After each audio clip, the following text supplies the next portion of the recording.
Halo sahabat Bunda, selamat datang di channel kami. Di sini, kita akan berbagi cerita penuh emosi, mulai dari tawa hingga air mata. Dalam kisah-kisah yang terinspirasi dari pengalaman hidup nyata.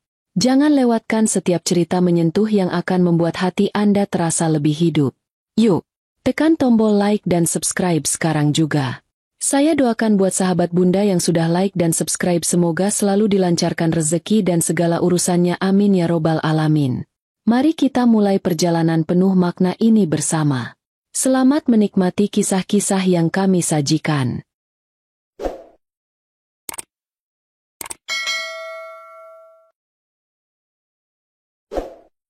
Aku duduk di meja makan, menatap secangkir teh yang mulai dingin. Pagi ini, aku merasa ada yang aneh. Suamiku, Dimas, sudah pergi bekerja, seperti biasa. Tapi entah kenapa ada perasaan cemas yang terus mengganggu. Biasanya, kami selalu memulai hari dengan sarapan bersama. Berbicara tentang rencana hari itu, tentang pekerjaan, atau sekadar berbagi cerita kecil. Tapi belakangan ini, kebiasaan itu mulai memudar. Dimas semakin sering pulang larut malam. Dan setiap kali aku menanyakan tentang hal itu, dia hanya menjawab dengan alasan yang sama. Lembur, sayang. Namun, semakin lama, aku merasa jawabannya semakin terasa tidak meyakinkan. Rasa curiga itu semakin berkembang. Meskipun aku berusaha menekan perasaan burukku. Aku tak ingin menjadi istri yang selalu mencurigai suaminya tanpa alasan yang jelas. Tapi ada sesuatu dalam dirinya yang berubah. Aku bisa merasakannya. Dulu, setiap kali Dimas pulang, dia selalu membawa suasana rumah dengan senyum hangatnya. Sekarang, ada kekosongan dalam cara dia berbicara dan melihatku. Aku mencoba mengabaikan perasaan itu, mencoba meyakinkan diriku sendiri bahwa ini hanya perasaan paranoid belaka. Mungkin aku hanya terlalu fokus pada hal-hal kecil. Namun, seiring berjalannya waktu, rasa cemas itu semakin mendalam. Aku merasa ada yang disembunyikan dariku. Entah itu perasaan atau fakta, aku tidak tahu, tetapi aku merasakannya dalam setiap detak jantungku. Pagi itu, setelah menyiapkan sarapan dan merapikan meja makan, aku memutuskan untuk duduk sejenak.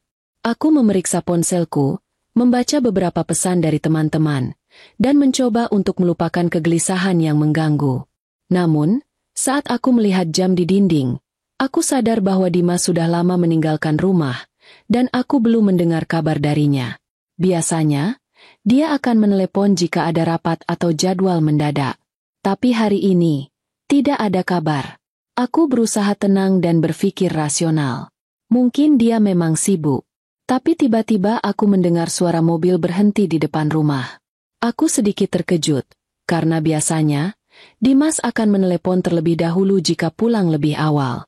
Aku berdiri dan membuka pintu, berharap itu adalah Dimas, membawa kabar baik, atau setidaknya senyum hangatnya yang selalu membuatku merasa tenang. Namun, saat pintu terbuka, aku melihat sosok yang sangat tidak aku duga. Dimas berdiri di depan pintu, dengan ekspresi wajah yang sangat berbeda dari biasanya. Wajahnya cemas, penuh ketegangan. Di belakangnya, ada seorang wanita yang tampak anggun. Perut wanita itu sedikit membesar, dan aku bisa merasakan hawa dingin menyelimuti diriku. Wanita itu bukan siapa-siapa yang aku kenal. Dimas menatapku, seolah mencari kata-kata yang tepat, namun terlihat bingung. Rina, ada yang perlu aku jelaskan. Namun, sebelum Dimas melanjutkan, wanita itu melangkah maju dengan percaya diri. Senyumnya tampak sinis, dan matanya memancarkan sesuatu yang tidak bisa aku tafsirkan. Aku merasa seluruh tubuhku kaku, tidak tahu apa yang harus dilakukan. Wanita itu menatapku langsung dan dengan suara yang penuh kebencian berkata, "Aku hamil anak suamimu." Kata-katanya seperti petir yang menyambar. Aku tidak tahu bagaimana bisa aku berdiri tegak setelah mendengarnya. Segala yang ada dalam hidupku seakan hancur dalam sekejap. Dunia ini berputar. Dan aku merasa pusing. Dimas suamiku, yang selalu aku percayai, ternyata telah mengkhianatiku. Aku menatap Dimas dengan tatapan kosong, berusaha mencari penjelasan di matanya. Tapi aku tidak menemukannya. Dia hanya diam, tak mampu berkata apa-apa. Aku mencoba berbicara, tapi kata-kataku terasa tercekat di tenggorokan. Kamu selingkuh dengan dia. Aku hampir tidak bisa mendengar suaraku sendiri karena jantungku berdebar begitu cepat. Wanita itu tersenyum penuh kemenangan, seolah menikmati penderitaanku. Ya, jawabnya, sinis. Dia selingkuh dengan aku. Dan sekarang aku hamil anaknya. Dimas berdiri terdiam, tidak mengatakan apa-apa. Aku tidak tahu apakah dia merasa bersalah, atau dia hanya merasa bingung. Yang aku tahu, aku merasa dihancurkan. Semua yang aku anggap bagian dari hidupku, semua yang aku anggap pasti dan aman, sekarang hancur berkeping-keping. Aku menatap suamiku, berusaha mencari jawaban, tapi yang kutemui hanya keheningan yang menyesakan. Rina. Dimas akhirnya berbicara, namun suaranya terdengar sangat lemah. Aku mohon, dengarkan dulu penjelasanku. Aku tidak ingin mendengarnya. Penjelasan? Apa yang bisa kamu jelaskan? Dimas, kamu sudah mengkhianatiku. Aku hampir berteriak, tetapi bibirku terasa kaku. Aku merasa seperti wanita bodoh yang baru saja tersadung ke dalam perangkap yang begitu rapi. Aku tidak tahu apa yang harus dilakukan. Apakah aku harus marah, menangis, atau hanya terdiam seperti ini? Wanita itu menatapku dengan penuh kemenangan. Kamu mungkin berpikir ini salah paham, tapi kenyataannya tidak begitu. Aku hamil anaknya, dan dia sudah memilih aku. Sekarang aku datang untuk memberitahumu, karena kamu pantas tahu. Aku merasa seluruh dunia ini runtuh di bawah kakiku. Tubuhku terasa lemas, dan untuk sesaat aku merasa ingin jatuh pingsan. Tapi aku tidak bisa. Aku harus mendengar semua ini. Aku harus tahu, meskipun hatiku terasa hancur. Namun, saat aku mencoba menahan tangis, suara Dimas kembali terdengar. Rina, aku sangat menyesal. Aku tidak tahu harus bagaimana lagi. Aku. Tutup, seruku, kali ini dengan suara yang lebih keras. Cukup. Aku tidak ingin mendengarnya. Aku merasa begitu cemas dan bingung. Namun aku juga marah. Marah pada Dimas, marah pada wanita ini, dan marah pada diriku sendiri karena begitu bodohnya aku mempercayai mereka berdua. Aku berdiri di sana, tubuhku kaku, otakku terasa kosong, sementara seluruh dunia di sekitarku seakan berhenti berputar. Kata-kata wanita itu terus berputar-putar di dalam kepalaku, menembus telinga, merobek hatiku yang selama ini kuanggap kuat. Aku hamil anak suamimu. Kalimat itu terus terngiang-ngiang, membuatku hampir tak bisa bernapas. Aku melihatnya, wanita itu, begitu percaya diri, begitu tenang, sementara aku merasa diriku runtuh perlahan.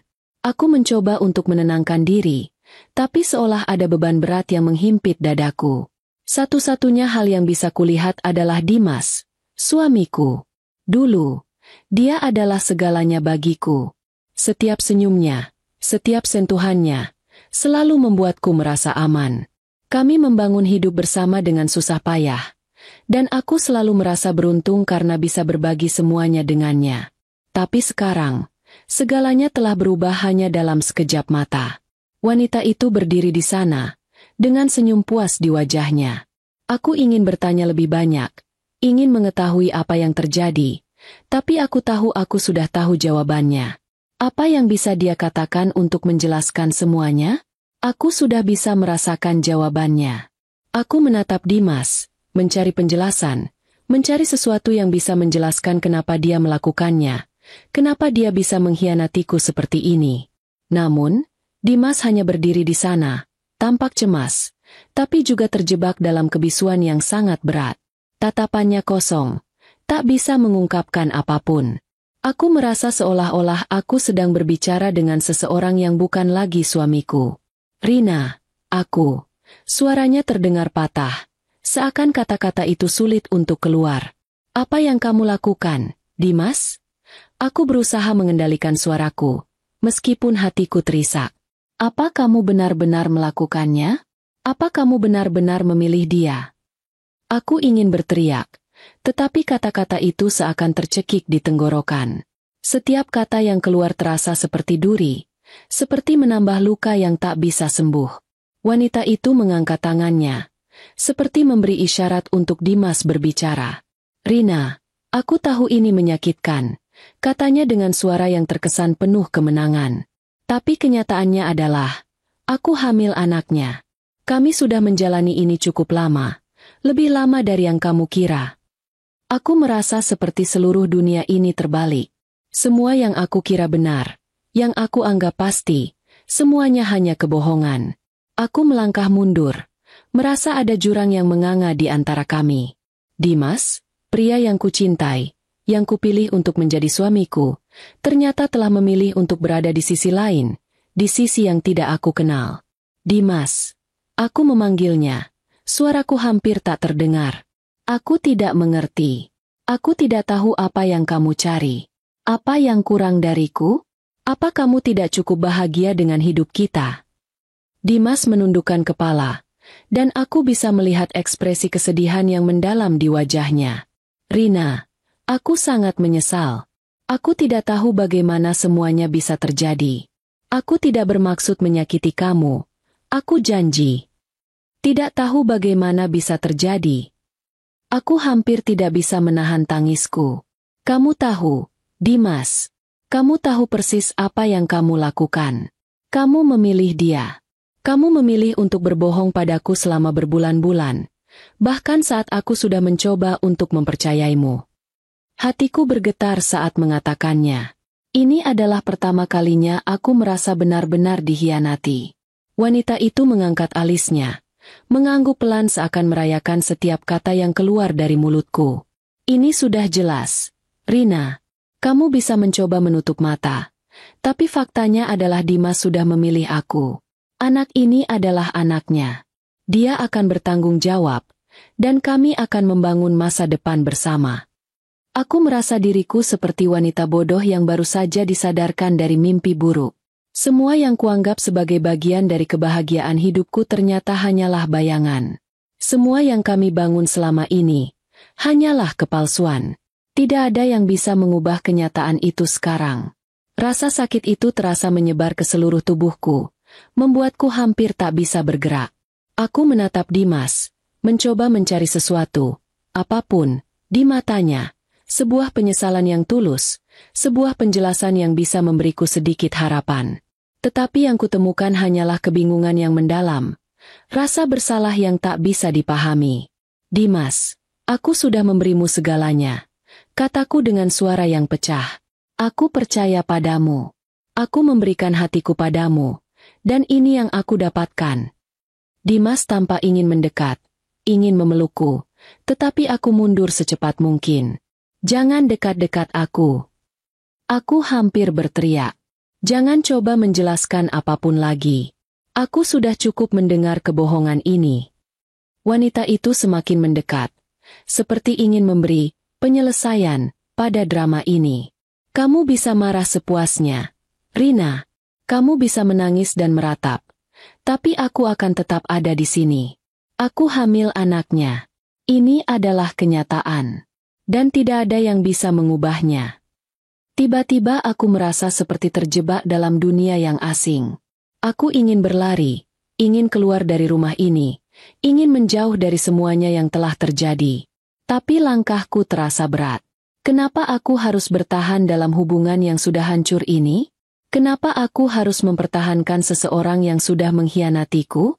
Aku merasa seperti hampa, seolah-olah diriku sudah tidak ada lagi. Dimas menatapku dengan penuh penyesalan.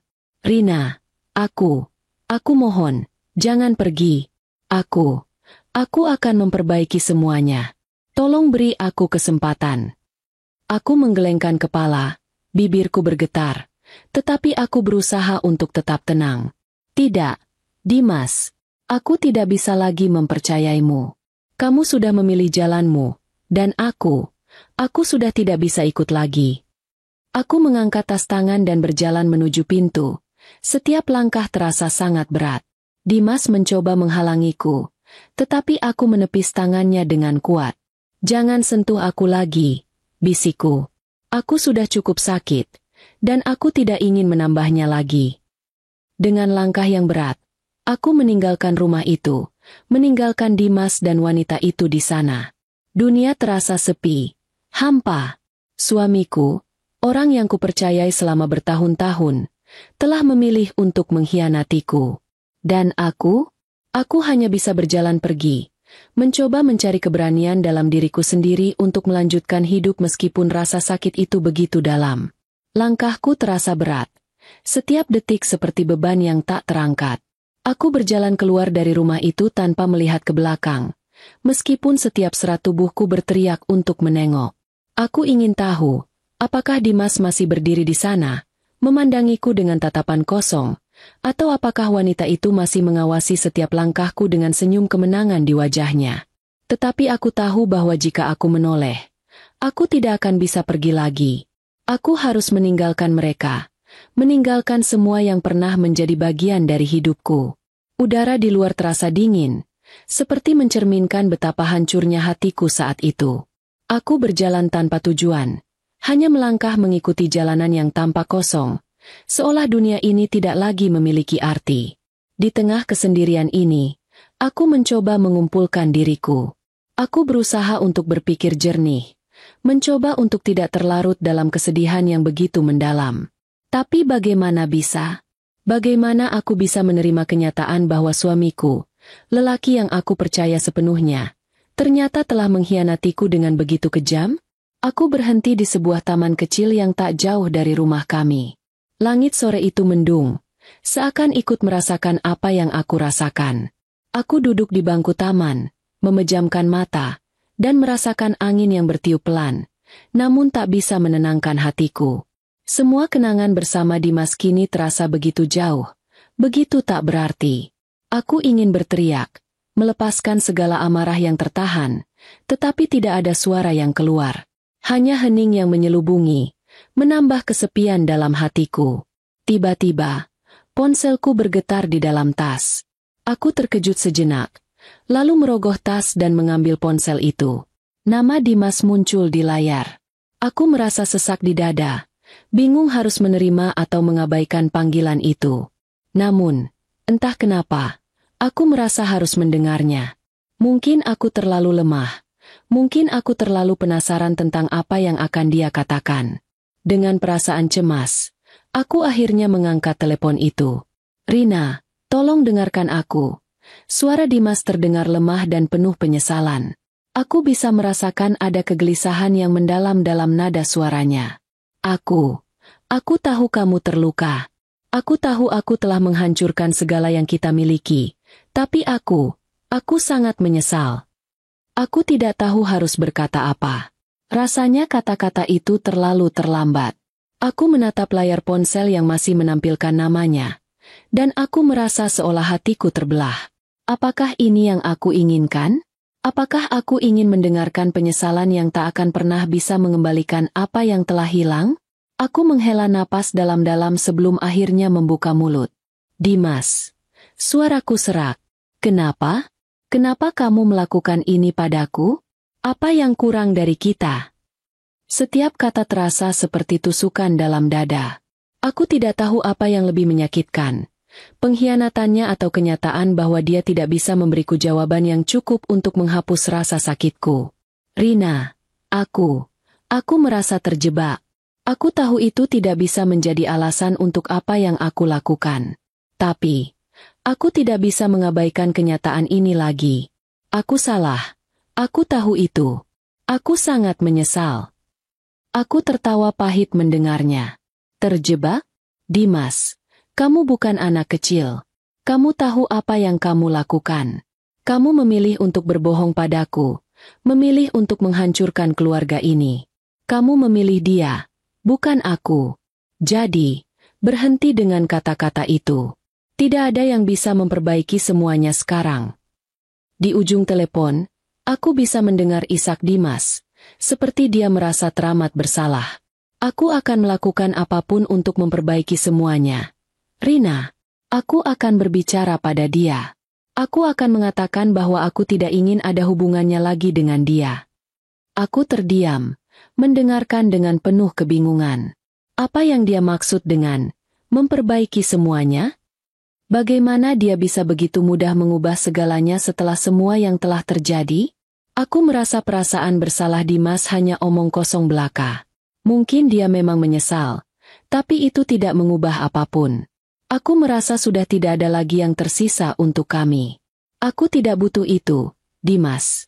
Jawabku dengan suara yang tegas. Apa yang kamu lakukan tidak bisa diperbaiki dengan kata-kata. Semua sudah terlambat. Aku sudah tidak bisa mempercayaimu lagi. Aku tidak ingin hidup dalam kebohongan lagi. Ada keheningan sejenak di ujung telepon. Aku bisa mendengar napas Dimas yang berat. Dan aku tahu dia sedang berusaha mencari kata-kata yang tepat untuk mengubah pikiranku. Tapi aku sudah lelah. Lelah dengan semua ini. Lelah dengan kebohongan, dengan pengkhianatan, dan dengan perasaan yang terus menghancurkan diriku. Rina, aku sangat mencintaimu, kata Dimas akhirnya. Suaranya penuh dengan penyesalan. Aku akan berusaha memperbaiki semuanya. Kalau kamu memberiku kesempatan. Aku mohon, beri aku kesempatan untuk menunjukkan bahwa aku masih mencintaimu. Namun, hatiku sudah terlanjur rapuh. Kata-kata itu hanyalah kata-kata kosong, yang tak akan pernah bisa menghapus pengkhianatan yang sudah terjadi. Aku menatap ponsel yang ada di tanganku, lalu menutup telepon itu dengan hati yang begitu berat. Aku merasa seluruh tubuhku gemetar, dan air mata yang sedari tadi kutahan akhirnya jatuh juga. Semua yang aku inginkan hanyalah untuk melupakan semuanya, untuk tidak merasa sakit lagi. Tapi bagaimana bisa? Bagaimana bisa aku melupakan pengkhianatan ini, ketika kenyataan itu selalu ada, terpatri dalam setiap detik hidupku? Aku tahu satu hal pasti, aku harus pergi. Aku harus mulai hidup untuk diriku sendiri. Dimas telah memilih jalannya, dan aku harus memilih untuk merangkai kembali hidupku tanpa dia. Meskipun sulit, meskipun terasa seperti hidup ini tidak adil, aku harus melanjutkan. Aku tidak bisa terus terjebak dalam kenangan, dalam masa lalu yang sudah hancur.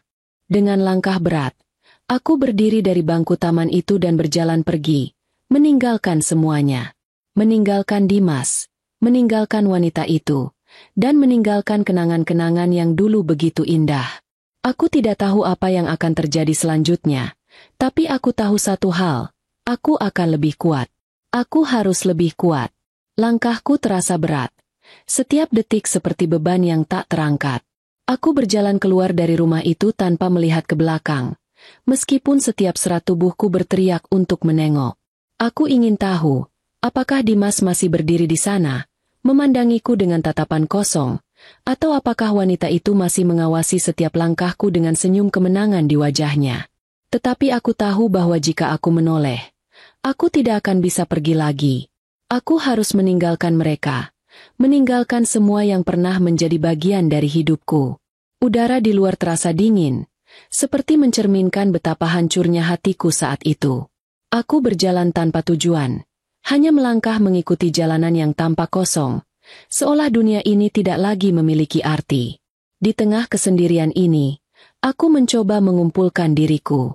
Aku berusaha untuk berpikir jernih, mencoba untuk tidak terlarut dalam kesedihan yang begitu mendalam. Tapi bagaimana bisa? Bagaimana aku bisa menerima kenyataan bahwa suamiku, lelaki yang aku percaya sepenuhnya, ternyata telah mengkhianatiku dengan begitu kejam? Aku berhenti di sebuah taman kecil yang tak jauh dari rumah kami. Langit sore itu mendung, seakan ikut merasakan apa yang aku rasakan. Aku duduk di bangku taman, memejamkan mata, dan merasakan angin yang bertiup pelan, namun tak bisa menenangkan hatiku. Semua kenangan bersama Dimas kini terasa begitu jauh, begitu tak berarti. Aku ingin berteriak, melepaskan segala amarah yang tertahan, tetapi tidak ada suara yang keluar. Hanya hening yang menyelubungi, menambah kesepian dalam hatiku.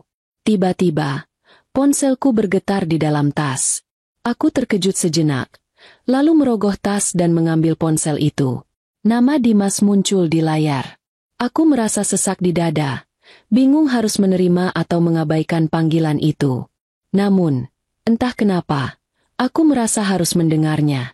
Mungkin aku terlalu lemah. Mungkin aku terlalu penasaran tentang apa yang akan dia katakan. Dengan perasaan cemas, Aku akhirnya mengangkat telepon itu. "Rina, tolong dengarkan aku." Suara Dimas terdengar lemah dan penuh penyesalan. Aku bisa merasakan ada kegelisahan yang mendalam dalam nada suaranya. Aku tahu kamu terluka. Aku tahu aku telah menghancurkan segala yang kita miliki. Tapi aku sangat menyesal. Aku tidak tahu harus berkata apa. Rasanya kata-kata itu terlalu terlambat. Aku menatap layar ponsel yang masih menampilkan namanya. Dan aku merasa seolah hatiku terbelah. Apakah ini yang aku inginkan? Apakah aku ingin mendengarkan penyesalan yang tak akan pernah bisa mengembalikan apa yang telah hilang? Aku menghela napas dalam-dalam sebelum akhirnya membuka mulut. "Dimas." Suaraku serak. "Kenapa? Kenapa kamu melakukan ini padaku? Apa yang kurang dari kita?" Setiap kata terasa seperti tusukan dalam dada. Aku tidak tahu apa yang lebih menyakitkan. Pengkhianatannya atau kenyataan bahwa dia tidak bisa memberiku jawaban yang cukup untuk menghapus rasa sakitku. "Rina, aku merasa terjebak. Aku tahu itu tidak bisa menjadi alasan untuk apa yang aku lakukan. Tapi, aku tidak bisa mengabaikan kenyataan ini lagi. Aku salah. Aku tahu itu. Aku sangat menyesal." Aku tertawa pahit mendengarnya. "Terjebak? Dimas, kamu bukan anak kecil. Kamu tahu apa yang kamu lakukan. Kamu memilih untuk berbohong padaku, memilih untuk menghancurkan keluarga ini. Kamu memilih dia, bukan aku. Jadi, berhenti dengan kata-kata itu. Tidak ada yang bisa memperbaiki semuanya sekarang." Di ujung telepon, aku bisa mendengar isak Dimas, seperti dia merasa teramat bersalah. "Aku akan melakukan apapun untuk memperbaiki semuanya. Rina, aku akan berbicara pada dia. Aku akan mengatakan bahwa aku tidak ingin ada hubungannya lagi dengan dia." Aku terdiam, mendengarkan dengan penuh kebingungan. Apa yang dia maksud dengan memperbaiki semuanya? Bagaimana dia bisa begitu mudah mengubah segalanya setelah semua yang telah terjadi? Aku merasa perasaan bersalah Dimas hanya omong kosong belaka. Mungkin dia memang menyesal, tapi itu tidak mengubah apapun. Aku merasa sudah tidak ada lagi yang tersisa untuk kami. "Aku tidak butuh itu, Dimas." Jawabku dengan suara yang tegas. "Apa yang kamu lakukan tidak bisa diperbaiki dengan kata-kata. Semua sudah terlambat. Aku sudah tidak bisa mempercayaimu lagi. Aku tidak ingin hidup dalam kebohongan lagi." Ada keheningan sejenak di ujung telepon. Aku bisa mendengar napas Dimas yang berat. Dan aku tahu dia sedang berusaha mencari kata-kata yang tepat untuk mengubah pikiranku. Tapi aku sudah lelah. Lelah dengan semua ini. Lelah dengan kebohongan, dengan pengkhianatan, dan dengan perasaan yang terus menghancurkan diriku. "Rina, aku sangat mencintaimu," kata Dimas akhirnya. Suaranya penuh dengan penyesalan. "Aku akan berusaha memperbaiki semuanya. Kalau kamu memberiku kesempatan. Aku mohon, beri aku kesempatan untuk menunjukkan bahwa aku masih mencintaimu." Namun, hatiku sudah terlanjur rapuh. Kata-kata itu hanyalah kata-kata kosong, yang tak akan pernah bisa menghapus pengkhianatan yang sudah terjadi. Aku menatap ponsel yang ada di tanganku, lalu menutup telepon itu dengan hati yang begitu berat. Aku merasa seluruh tubuhku gemetar, dan air mata yang sedari tadi kutahan akhirnya jatuh juga. Semua yang aku inginkan hanyalah untuk melupakan semuanya, untuk tidak merasa sakit lagi. Tapi bagaimana bisa? Bagaimana bisa aku melupakan pengkhianatan ini, ketika kenyataan itu selalu ada, terpatri dalam setiap detik hidupku? Aku tahu satu hal pasti, aku harus pergi. Aku harus mulai hidup untuk diriku sendiri. Dimas telah memilih jalannya, dan aku harus memilih untuk merangkai kembali hidupku tanpa dia. Meskipun sulit, meskipun terasa seperti hidup ini tidak adil, aku harus melanjutkan. Aku tidak bisa terus terjebak dalam kenangan, dalam masa lalu yang sudah hancur.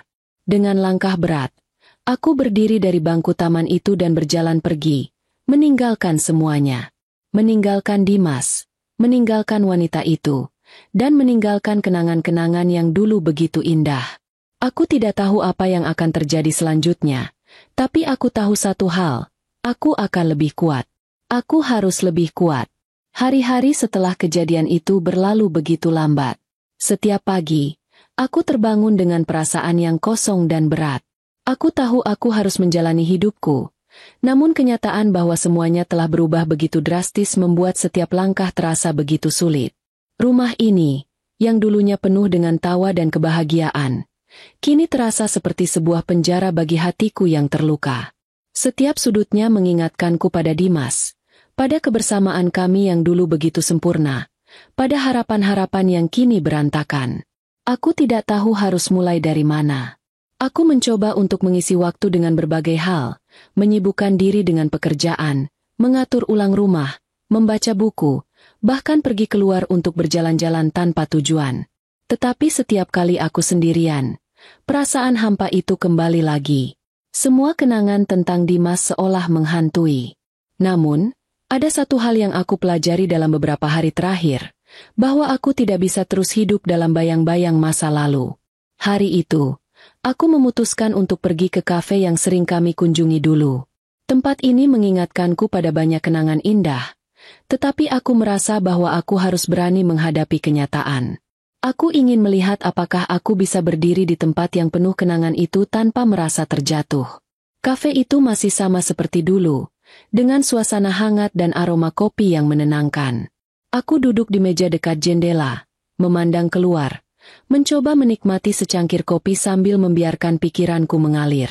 Tapi pikiranku terus kembali pada Dimas, pada wanita itu, pada pengkhianatan yang terjadi dalam hidupku. Aku menarik napas dalam-dalam, berusaha menenangkan diri. Tiba-tiba, suara dari samping mengalihkan perhatianku. "Rina!" Aku menoleh dan melihat sosok yang familiar. Namun saat itu rasanya seperti dia adalah orang asing. Itulah Mira, sahabatku. Mira adalah satu-satunya orang yang selalu ada untukku, yang selalu tahu apa yang terjadi dalam hidupku. Meskipun kami jarang bertemu belakangan ini, aku selalu merasa nyaman setiap kali bersamanya. "Rina, kenapa kamu tidak memberitahuku lebih awal?" Mira berkata, duduk di hadapanku dengan wajah penuh keprihatinan. "Aku tahu kamu pasti sedang sangat kesulitan, dan aku merasa sangat bodoh karena tidak menyadari apa yang sedang kamu hadapi." Aku tidak tahu harus berkata apa. Melihat wajahnya yang penuh empati itu, membuat hatiku kembali terasa berat. Aku tidak tahu harus mulai dari mana. "Mira, semua ini begitu mengejutkan, dan aku merasa terjebak dalam kebingungan." Mira memegang tanganku dengan lembut. "Kamu tidak sendirian, Rina. Aku tahu ini sangat sulit, tapi kamu harus tahu bahwa kamu lebih kuat dari yang kamu kira. Kamu punya banyak orang yang peduli padamu. Dan aku yakin, kamu akan bisa melewati ini. Kalau kamu butuh apapun, aku selalu ada di sini untukmu." Aku menatap sahabatku, dan untuk pertama kalinya sejak kejadian itu, aku merasakan sebuah kelegaan. Kata-kata Mira memberiku secercah harapan, walau hanya sedikit. Terkadang, kita hanya perlu seseorang untuk mendengarkan kita, untuk mengingatkan kita bahwa kita tidak sendiri.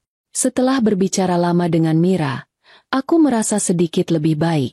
Mungkin aku memang tidak bisa mengubah kenyataan, tapi aku masih punya pilihan. Aku bisa memilih untuk tidak membiarkan rasa sakit ini menghancurkan diriku lebih jauh. Aku harus memulai perjalanan baru, meskipun itu terasa menakutkan dan penuh ketidakpastian.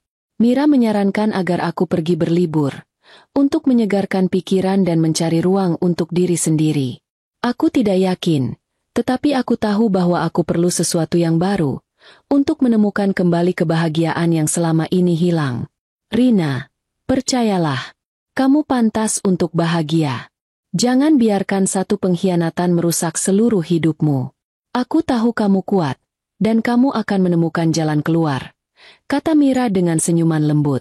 Aku mengangguk, meskipun masih merasa berat.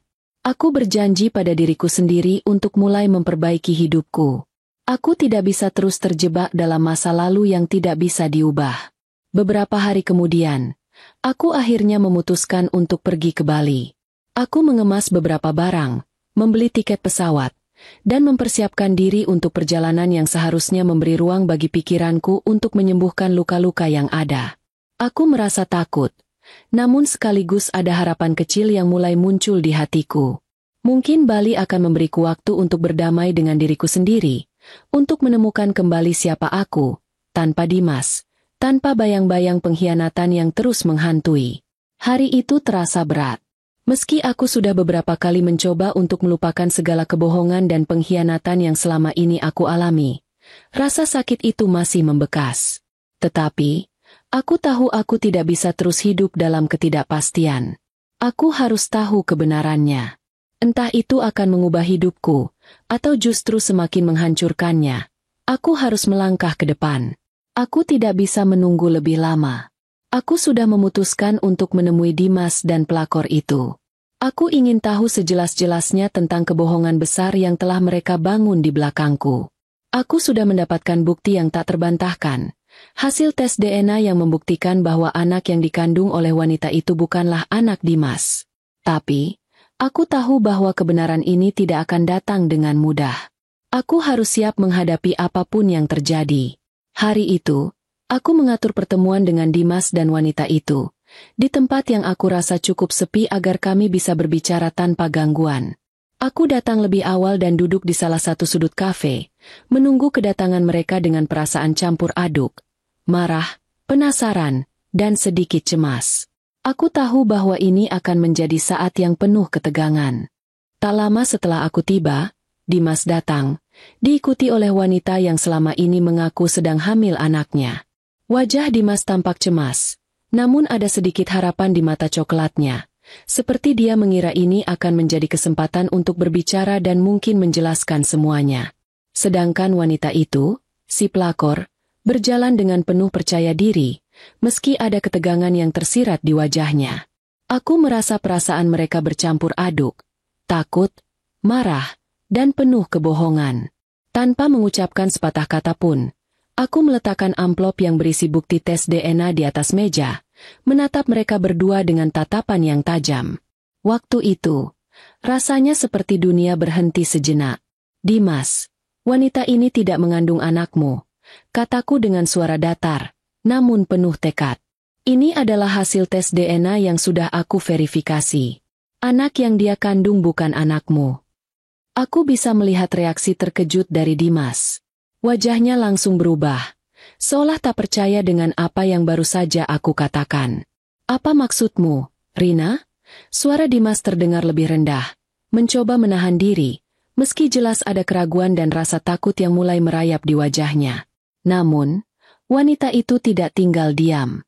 Wajahnya berubah merah, matanya terbelalak karena marah. Itu tidak benar. Kamu tidak tahu apa-apa, serunya, melompat dari kursinya dan langsung mendekati meja, seakan siap menyerangku. Kamu hanya iri dan cemburu. Ini bukan urusanmu lagi. Suamimu sudah memilihku. Dimas, yang terkejut dengan reaksi pelakor itu, segera berdiri dan berusaha menahan wanita itu. Tunggu, Gita. Jangan bertindak bodoh, katanya. Namun wanita itu sudah terlanjur emosional. Aku tetap duduk dengan tenang, meskipun hatiku mulai berdebar keras. Kenapa kamu begitu marah, Gita? Takut kalau semua kebohongan ini terungkap. Aku menatapnya dengan tajam, sambil memandang Dimas yang kini terdiam, tanpa kebingungan di antara kami berdua. Wanita itu memandangku dengan mata penuh kebencian. Kamu tidak akan bisa menghancurkan semuanya, Rina. Dimas sudah memilih aku. Kamu hanya seorang istri yang sudah ditinggalkan. Kamu tidak punya hak untuk menghancurkan kebahagiaan kami, katanya, lalu menatap Dimas dengan penuh kesal. Kamu juga, Dimas. Jangan kau biarkan dia membuat kita berantakan. Kalau dia ingin tahu, katakan yang sebenarnya. Aku hamil dengan anakmu. Dimas tampak semakin bingung. Dia tidak tahu harus berkata apa. Aku bisa melihat raut wajahnya yang cemas, namun di sisi lain, ada ketakutan yang jelas terlihat. Gita, jangan katakan itu, kita harus bicara dengan baik-baik. Dimas mencoba berbicara dengan suara pelan, namun tampaknya kata-kata itu tidak bisa meredakan amarah pelakor itu. Aku berdiri, menatap mereka dengan tatapan yang semakin tajam. Aku tahu ini bukan anak Dimas, Gita, aku tahu kamu hanya mencoba memanipulasi semuanya untuk kepentinganmu. Tapi kamu tahu apa? Aku sudah tidak peduli lagi. Aku sudah mendapatkan semua bukti yang aku butuhkan. Dan sekarang, aku akan membuat semuanya terungkap. Gita maju selangkah dan berusaha menarik amplop yang ada di atas meja. Kamu tidak bisa menghalangi aku. Ini bukan urusanmu lagi, Rina. Dia mulai mendekat, menatapku dengan wajah penuh kebencian. Tiba-tiba, tangannya terangkat, dan aku merasa tubuhku ditarik ke belakang dengan kasar. Jangan coba-coba menyentuh aku berteriak, berusaha mendorong tubuhnya yang tiba-tiba mendekat dengan agresif. Wajahnya sudah merah padam, penuh amarah. Aku berusaha menjaga jarak, tapi dia tidak berhenti berusaha menyerangku. Dimas terkejut, dan segera berusaha menarik tubuh Gita. Gita, berhenti. Ini gila. Dia berteriak, berusaha mengendalikan situasi. Tetapi wanita itu sudah terlalu terbuai dengan amarahnya. Kamu harus memilih. Dimas, pilih aku, atau pilih dia. Serunya dengan emosi yang membara, hampir tidak bisa mengontrol dirinya.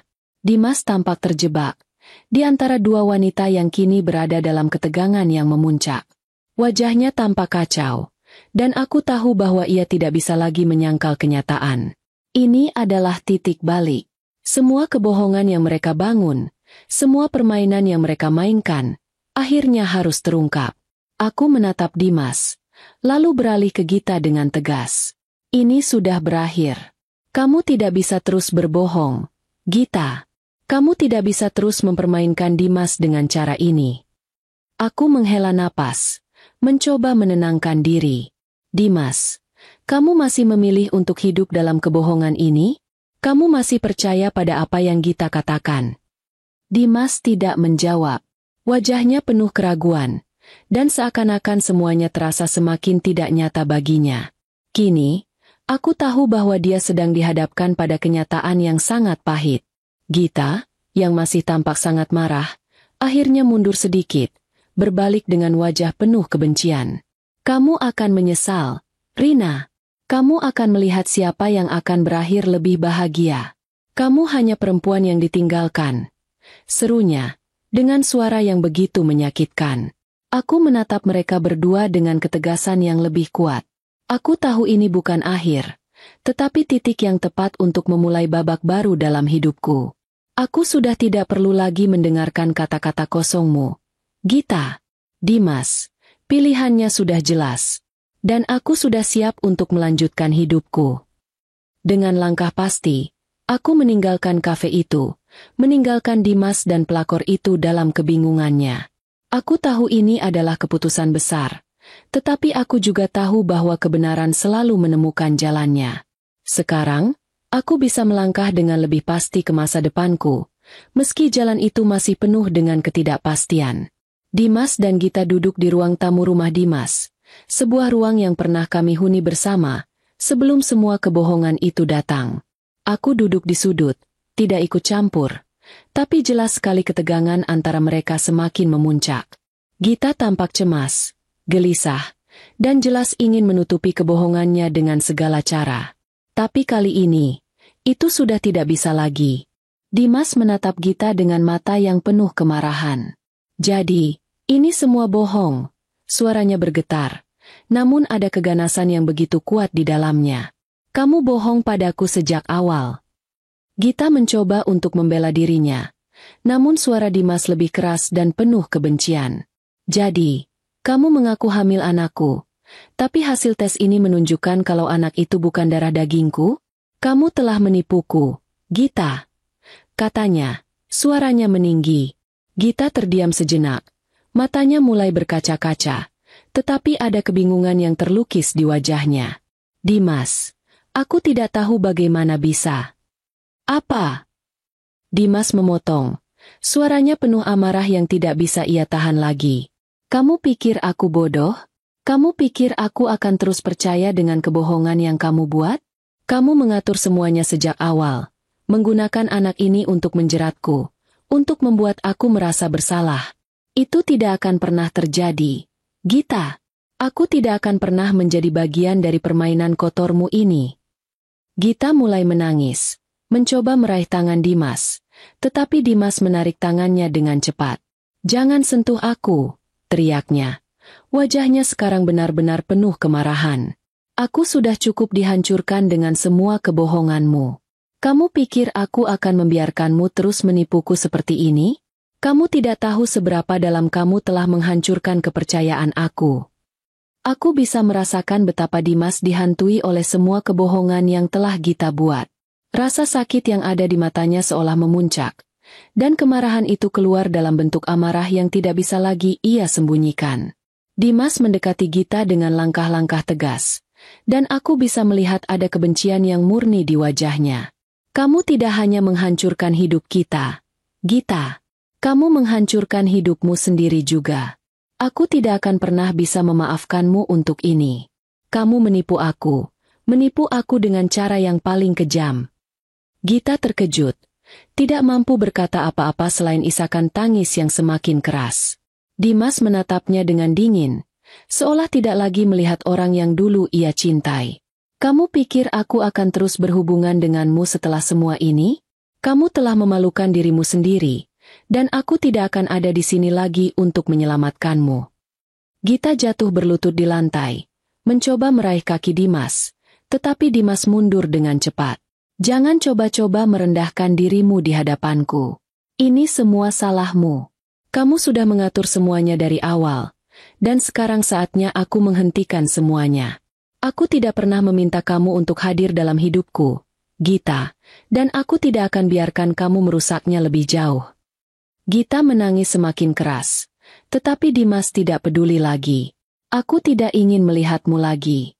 Kamu harus pergi dari hidupku sekarang juga. Gita, kamu bukan siapa-siapa bagiku lagi." Dengan satu gerakan yang tegas, Dimas berjalan menjauh darinya. Gita memandangnya dengan mata penuh permohonan, tetapi tidak ada lagi pengampunan yang bisa ia dapatkan dari Dimas.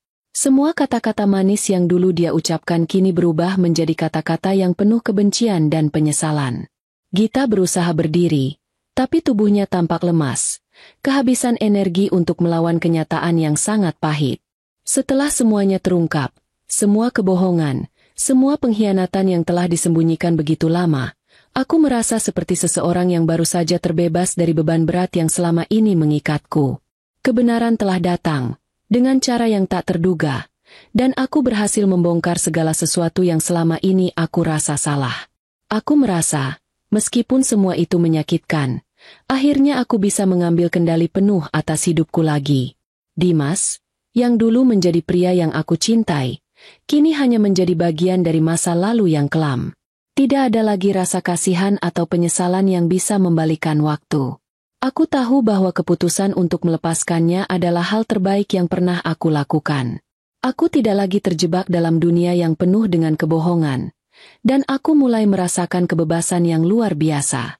Hari-hari pertama setelah Dimas pergi dan setelah kebohongan Gita terungkap terasa aneh, seolah-olah aku masih berusaha menyesuaikan diri dengan kenyataan baru ini. Tapi aku merasa lebih ringan, lebih kuat dari sebelumnya. Aku mulai mengisi kembali ruang-ruang kosong dalam hidupku, yang dulu dihuni oleh rasa sakit dan kebingungan. Kini, ruang-ruang itu dipenuhi dengan harapan dan keyakinan bahwa aku bisa maju lebih jauh. Aku memutuskan untuk lebih fokus pada diriku sendiri. Aku kembali mengejar impian yang pernah aku lupakan. Aku mengembangkan karir yang selama ini aku anggap sebelah mata, meraih kesuksesan yang tak pernah aku duga sebelumnya. Bisnis kecil yang aku mulai perlahan berkembang, dan aku mulai melihat hasil dari semua kerja keras dan ketekunanku. Aku merasa lebih percaya diri, lebih mandiri.